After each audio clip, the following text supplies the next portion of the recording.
श्री सीतानाथ समारंभाम श्री रामानंदाचार्य मध्यमाम अस्मदाचार्य पर्यंताम वंदे गुरु परंपराम। बोले राजा रामचंद्र भगवान की जय, श्री सद्गुरुदेव भगवान की जय। महाराज जी सीताराम, ये पाप तो सुना था, पर ये महापाप क्या होता है?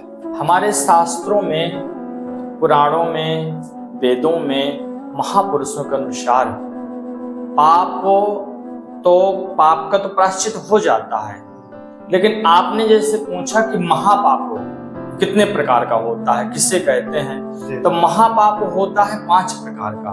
यदि कोई व्यक्ति 5 तरह की हरकतें करता है या 5 तरह से अगर वो अपराध करता है तो महापाप के अंतर्गत आता है। महापाप कैसे? पहला नंबर का जो महापाप होता है वो होता है ब्रह्म हत्या।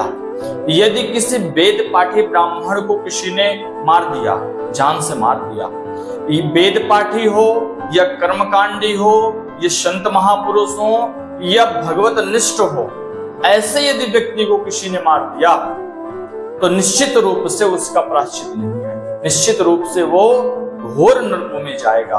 दूसरा नंबर का जो पाप होता है वो होता है सुरापान। सुरापान अर्थात मदिरापान। मदिरापान शास्त्रों में गौ हत्या से बढ़कर भी पाप बतलाया गया है।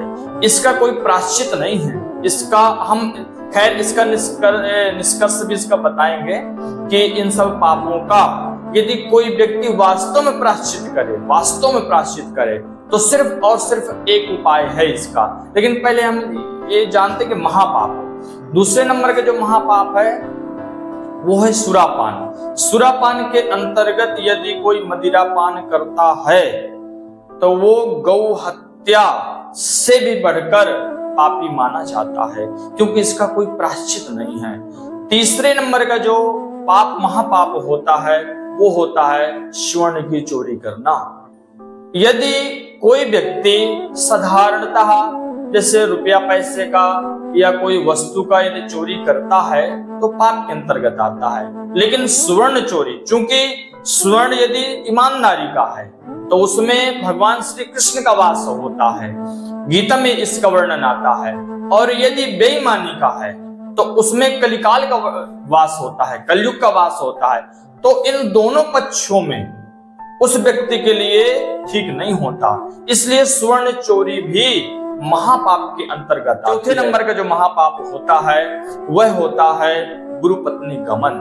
गुरुपत्नी गमन, आचार्य पत्नी गमन, या अपने से बड़े कोई सम्मानित व्यक्ति की यदि पत्नी है, हम उसके साथ में दुर्व्यवहार करते हैं तो वह भी महापाप के अंतर्गत ही आता है। 5वें नंबर का जो पाप होता है वह होता है इन 4 पापों में जो साथ देता है।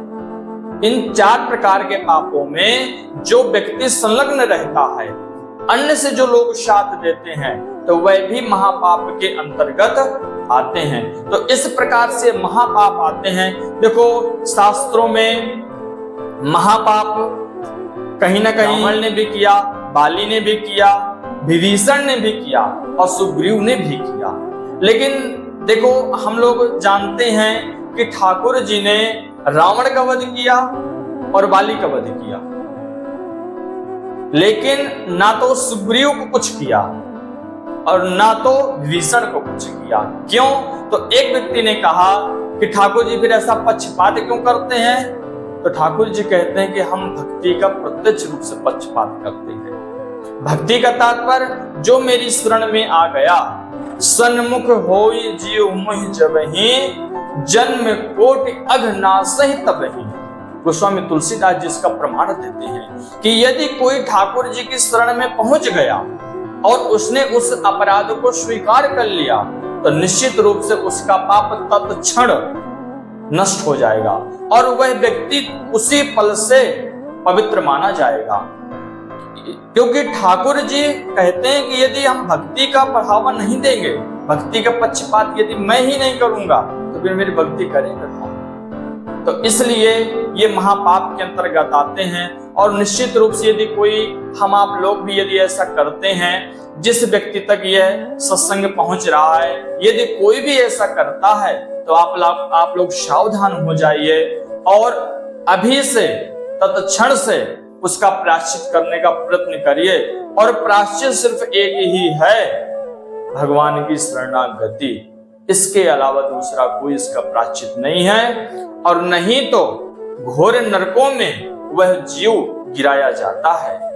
बोले राजा रामचंद्र भगवान की जय।